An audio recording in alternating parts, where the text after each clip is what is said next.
I had many sleepless nights when I had to file bankruptcy. I thought it was the worst thing in the world. You can bounce back from anything. A lot of the work that I did in the beginning was free. So that's how I was able to build my reputation so quickly. How many people do you think you helped for free? Easily about 200.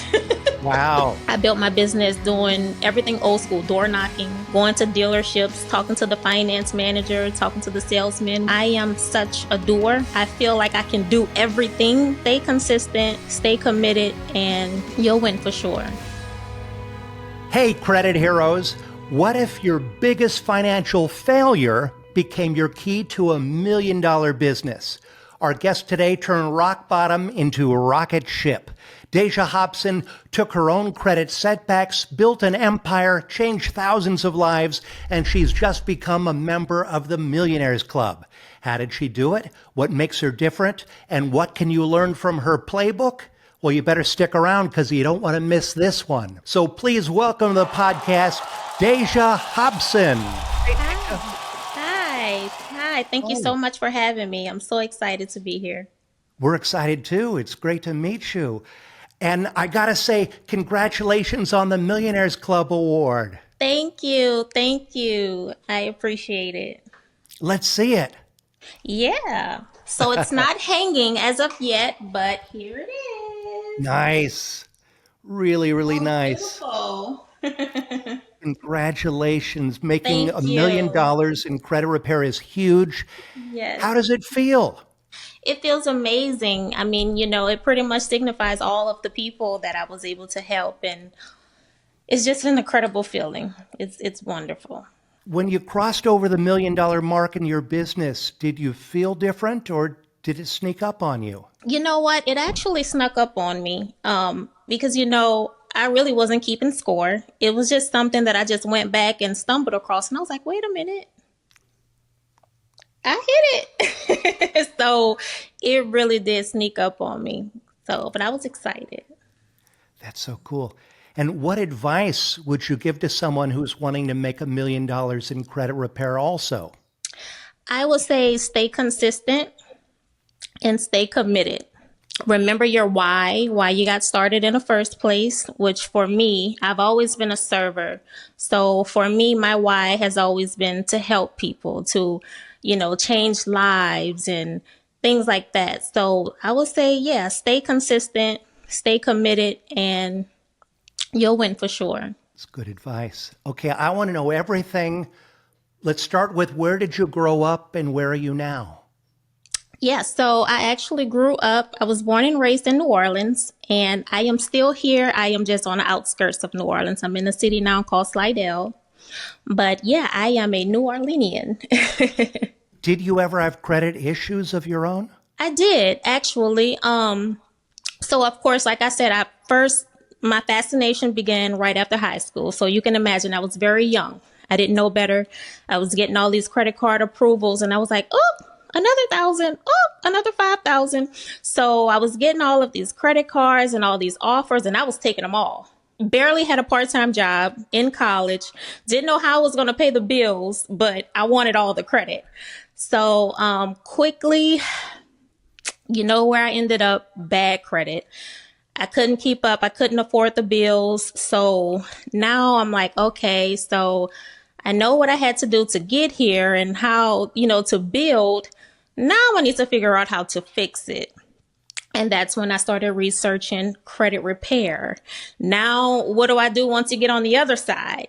So I researched and, I was my own guinea pig, sending out my own dispute letters for myself. And I was like, okay, I think I could do this. I started changing my situation around and I was back like I never left. I'm getting offers again. So that's my personal story. And other people around me, family and friends, they started to see what I was doing for myself. And they were like, hey, can you help me? And it took off from there. How did you start to actually turn it into a real business? It took me a while because at the time I had a career, I had a full-time job. Once I started to accumulate all these bills and I got big girl bills, so I got a big girl job to pay them. And like I said, it started out as a passion. I was just helping people, and I was being referred all around my city, and people would call me that I didn't know, and I'm like, well, this isn't a business. I don't do this. Like, yeah, I know you heard I helped Ashley, but that was a favor. This isn't a business, and I was just getting so many calls, and a light bulb went off, and I'm like, wait a minute, should this be a business? That's when I said, you know what, I'm going to take this serious and I'm going to just start doing it professionally. And I just started investing in myself and reading more and researching. And there it was, Luxury Credit Co. The first year in business is always the toughest. What were some of the biggest obstacles you faced when you were starting that business and during that first year, and how'd you overcome them? I am such a doer. I feel like I can do everything and I hold on so tight to everything. I don't want anyone to help me because I'm like, no, I got it. No one's going to do it better than me. No, I can't delegate this because what if they mess up? And so that has been tough, just trying to take on so much and really not understanding when it was time to hire a team. And then when I realized, okay, it's time, what do I do now? Like, where do I go to find these people? Like I've never trained anyone on credit repair. This is, I was self-taught and all I know is, all of the years of information that I've indulged in myself. And like, do I have to teach these people? So it was the hardest thing for me was building a team, knowing when to build a team and then actually building the team. That was the hardest for me. How long were you a one-woman show before you started to get help? Oh my God. About 3 years. Wow. About 3 years. Yes. And what was the first role you hired for?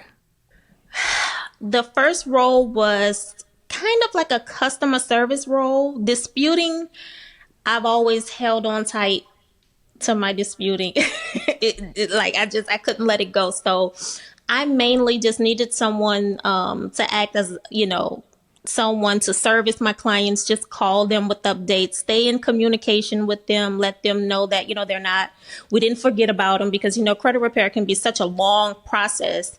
And I always wanted to reach out to clients before they called me to say, hey, you got an update? What's going on? So I had someone, stay on top of, hey, it's been 2.5 weeks since we spoke to Ms. Amber, call her.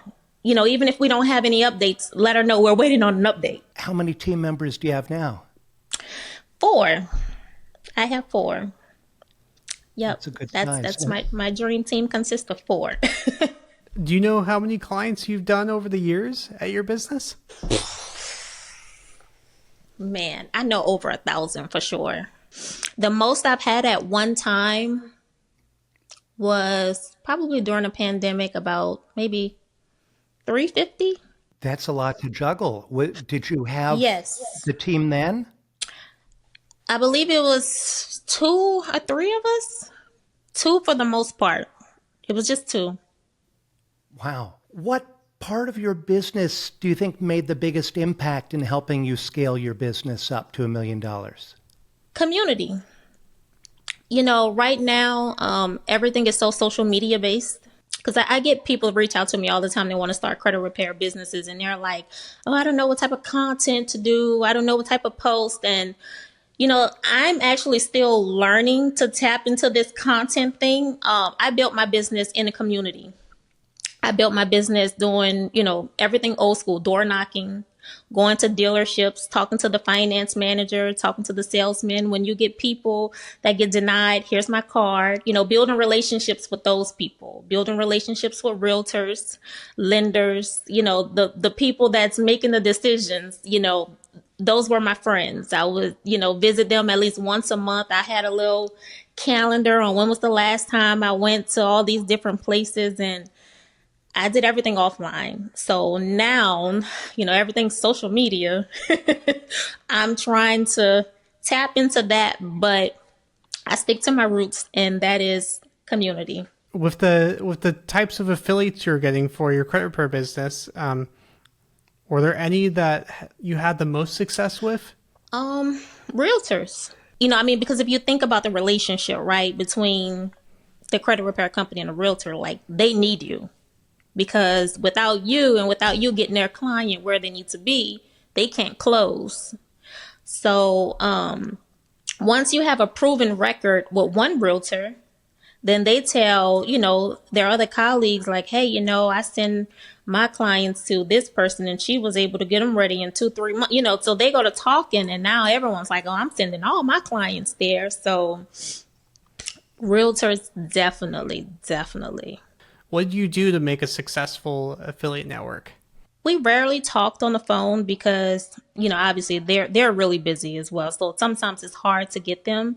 So I will pop up at their offices. I will pop up at their office, at the dealership, and I'll just bring like a dozen of cookies or donuts and, just let them feel my personality, exchange conversation a little, crack some jokes, and just let them get a feel for me as a person. Sometimes, not all the times, sometimes.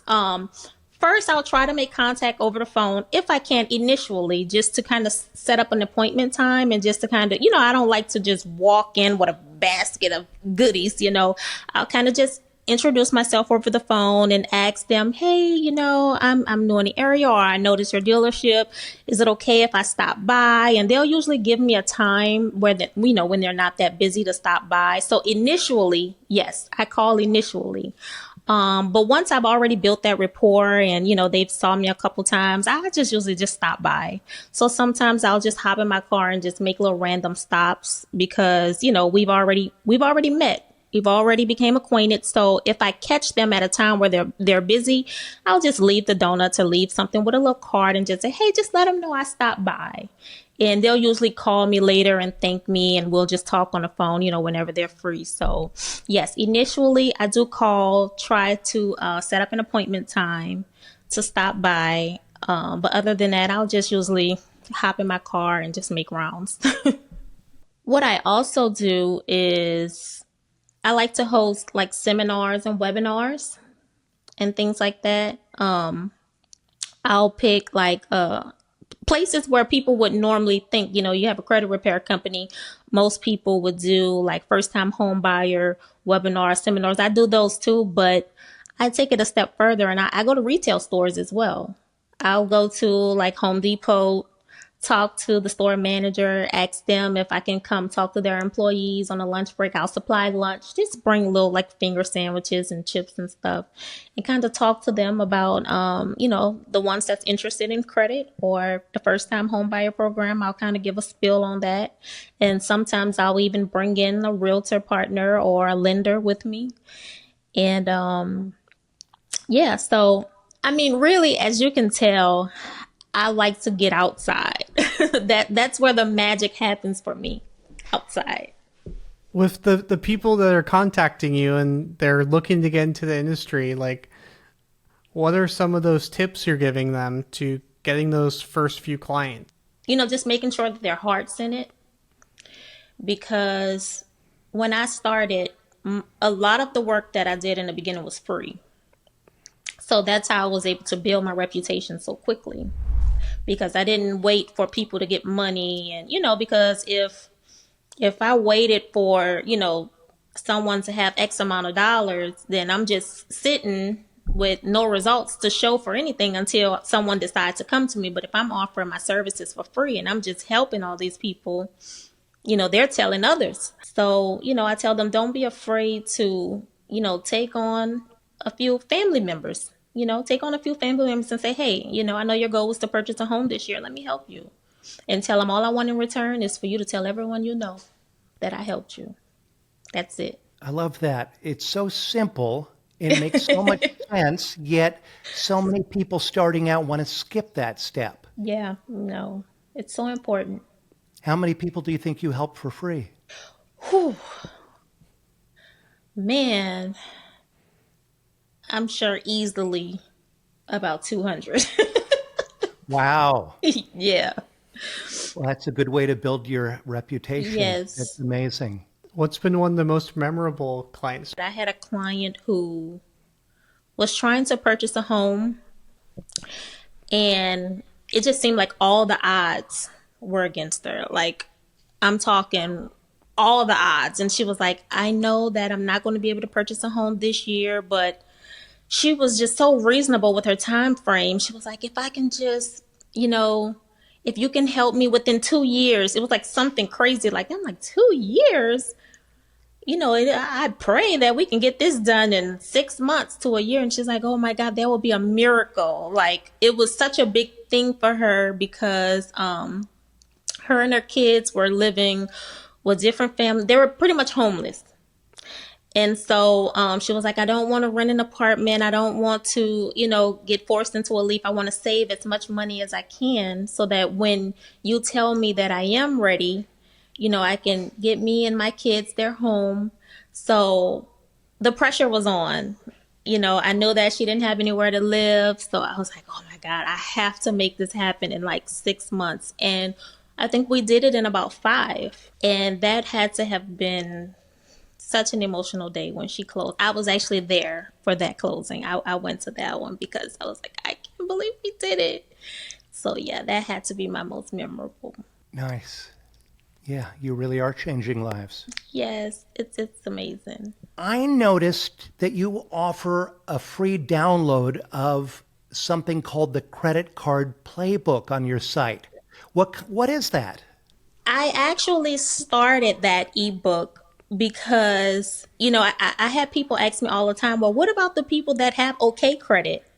What about the people that, we have a 650 credit score, but we can't really get those great credit cards that you promote all the time. So, I just kind of put everything in the credit card playbook just to show them, listen, you can have a certain credit score. But now we have to talk about profile. If you do XYZ, then you'll be able to get. So I basically just walked them through how to get higher limit credit cards, how to utilize certain credit cards to fund their lifestyles, such as traveling and, cash back, things like that. So how to, now that you have this credit card, let's make it work for you.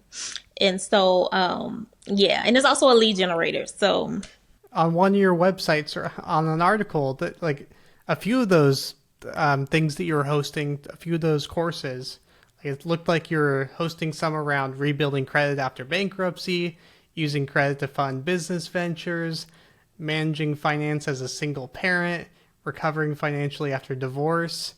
So it sounds like some really good topics to attract people in the door. Any that were the winners? Any of those that like you got the most amount of clients through? the most when I speak on business, because usually when people hear my journey, they know that I've leveraged my credit to help fund business ventures that I've done. The way the economy is now, everyone's pretty much strapped for cash, right? And so, I lead with, everyone wants to start a business, but no one has any money. You know, what do you think is easier, to save $5,000 or build it? And, I just kind of show them, when I say build it, I mean, obviously build your credit, work your way up to get $5,000 credit card. And then now you have the funds that you need to fund your business. So that that's usually a home run because, everyone's looking for another source of income. Everyone's trying to find more money. That's my biggest one right there. It's fascinating that you're helping entrepreneurs. Are there specific mistakes that you see a lot of entrepreneurs make with their credit? Yes, they are piling everything on their personal side and not the business side.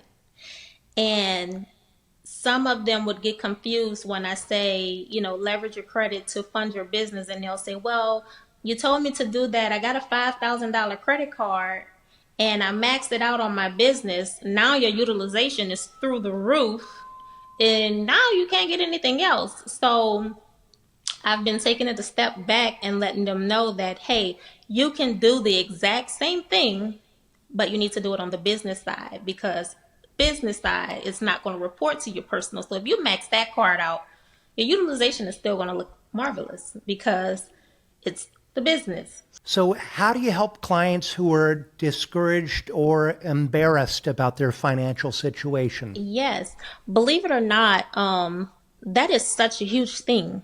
Like I'll make a post on social media and I'll say, DM for more, comment below for more information, and no one wants to comment, right? Because if they comment, then it'll signal red flags that they must have an issue. So they'll DM, like, hey, I didn't want to comment.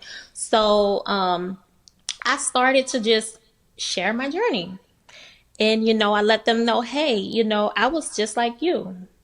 You know, Bad credit doesn't happen to bad people, and bad credit doesn't happen to broke people either. You can be rich and, make a mistake, and now, boom, you have this negative mark. So I just try to share real life experiences with them and let them know, when I filed bankruptcy, I was actually doing okay in life.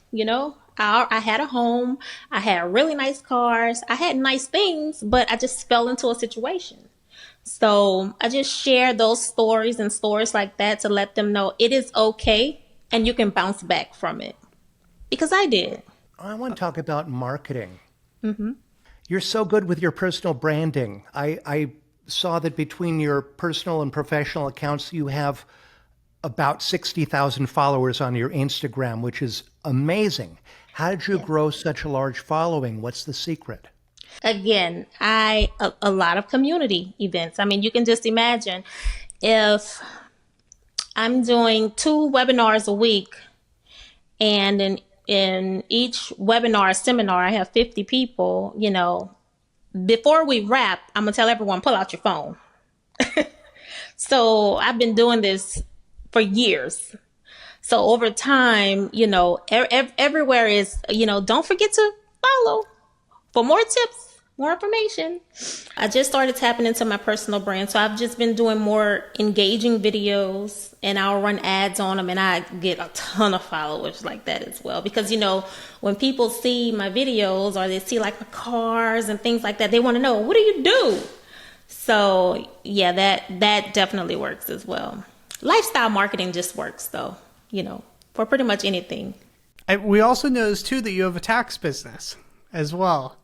And I noticed in your tax business, you're acquiring clients there, but you also have a lot of marketing there that says, hey, if you get your taxes done, learn about how to get your credit repair for free. Yes. Can you tell us a little bit about how you incorporated that promotion into your business? Yes, absolutely. So that is another thing that works. And that was, another creative way that I had to drive in clients. So pretty much like I said, I'm always doing webinars and things for free anyways. So I'm like, hey, if I can pull in a tax client and say, hey, I'll do this for free, which I already do anyways, I'll usually just give them advice on how, what they can do to fix it themselves. And 90% of the time they're like, well, I want you to do it. And so they turn into also a credit client.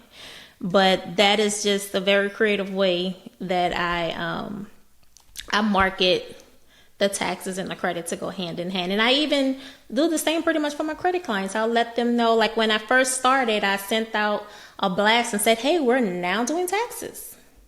And a lot of them came over, and, so it was a very easy transition for me.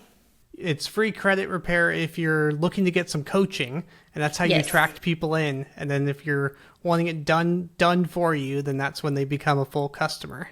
And see, the key is I give them great coaching. For a client, they're like, man, if you gave me all this for free, I can just imagine what you'll do for me if I pay you. Because I don't hold back. Even if, I have someone that say, I don't know the first thing about writing a dispute letter, I'll tell them, okay, even though you may not understand how to dispute, let me tell you what to do on the other side, which is the building side, where to go, what to apply for, what you need to do, some things you need to look out for. I give them a ton of resources. And they're like, if you're giving me that for free, I can imagine what you'll give me if I pay you. What's your go-to strategy for disputing? What's like of all the strategies you've learned, what's one that's been a real game changer? This is a big one. I have a friend who's an attorney. Mm-hmm. And when I have a client that needs, like if I know, like the lady that I told you, I know we needed to get her in a home expeditiously. I call her my friend, I call her my secret weapon. Because when the credit bureaus see her letterhead from her office, I don't know, they just get to moving. So I'll ask her, listen, I need you to, come on with your consumer law skills. Help me out with this client. And when I'm trying to do a Hail Mary, I bring her on board. So my secret weapon is an attorney. Everyone hates stall letters, those letters from the bureaus to discourage your clients. How do you handle those? I try to get ahead of it. I try to oversend in the beginning to make sure that they don't come back. I let them know, listen, they're not saying that we need this document. They're only asking for, address and driver, but we're going to send all of this to make sure that they can't come back and say anything. Normally they'll just say send in driver's license or ID and proof of address. I send that and the social security card. And I send it with every dispute. So just to make sure they can't say, oh, we don't recall if, it was sent to me. I send it with every dispute. Every single round? Every single round. Oh, interesting. I'm curious, with your services you offer, you have like two paths on your website. You have one that's clients that have bankruptcy and clients that don't have bankruptcy that sign up for different plans. How do those paths differ, and how do you customize the services for someone that had gone through bankruptcy and hadn't? To me, whenever you're servicing a bankruptcy client, it's just things get a little more technical, which whenever we're doing just regular credit reports, I don't really, and I make sure my clients understand, I don't really, go as deep as like into LexisNexis and all of these different things. But for my bankruptcy clients, I feel like it's necessary. So we just take a few extra steps in the disputing process when it comes to bankruptcy. So that's why those paths differ a little more, because it's just a little extra work that we have to do for our bankruptcy clients. It's just it's a little more tedious, just to make sure that the bankruptcy doesn't come back, and we really make sure that our clients don't have any issues in the future where they can say, hey, I paid you this or this happened and it came back. We like to dispute the information on that LexisNexis as well. What's a common misconception people have about credit that you wish you could correct? That they're afraid of it. That they're afraid. And I guess I think for the most part, that's just the way that some people were raised. They say, if I don't have the cash to buy it, I don't need it. When it's like, credit isn't about, oh, I need this $20,000 credit card. No, I need to have it just in case I need it, So I think that has to be the biggest misconception, is that cash is everything. If someone's trying to get their business going, they're grinding, but they're stuck, whether they're trying to land more clients or scale past six figures, what would you tell them to do? I would tell them start giving away some free stuff.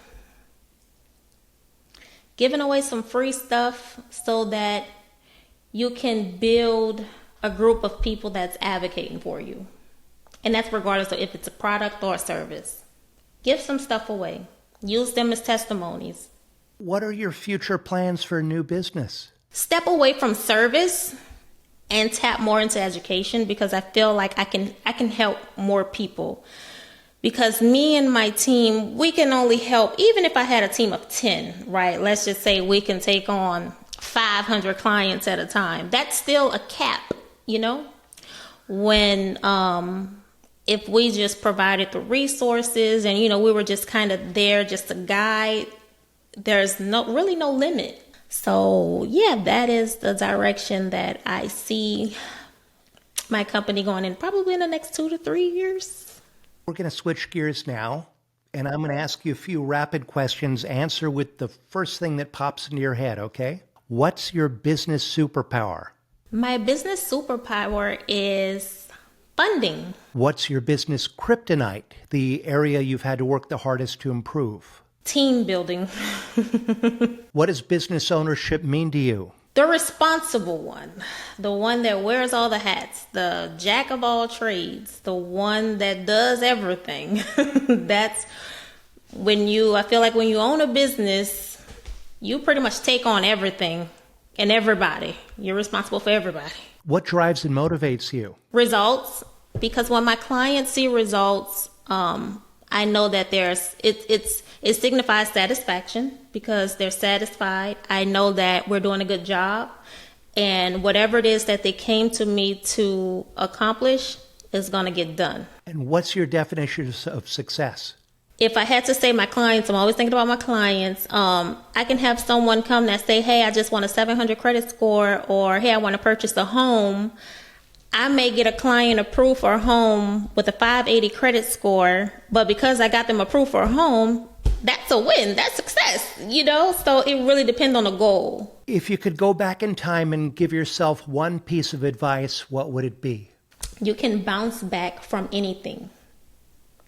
I had many sleepless nights when I had to file bankruptcy. I thought it was the worst thing in the world. I thought I would never be able to come back from it. And I missed out on a lot of wonderful moments that I could have had because I was so stressed out and depressed. So I would tell myself, chin up, you can bounce back from anything. And how can people find your products and your coaching? How can they reach out to you? Yes, so they can follow my business Instagram, which is luxury_credit_co. And my website is www.luxuryconsultinginc.com. Awesome. Well, thank you so much for your time today, Daija. This was a lot of fun. Thank you so much for having me. I had an amazing time. Awesome. And for everyone out there, if you're finding value in the things we share on this podcast, click below to subscribe. Let's get to 1 million subscribers. Also, give me a 5-star review or share the show and help us to change more lives. If you have a question or a comment, drop it down below because we read each and every one of them. We would love to hear from you and we'll respond as soon as we can. And if you want more advice from a powerhouse millionaire, check out my interview with Alicia Alt. And if you'd like to start your very own credit repair business or learn how to earn extra income repairing credit for others, check out my brand new Start Repairing Credit Challenge. So sign up right now at startrepairingcredit.com and keep changing lives.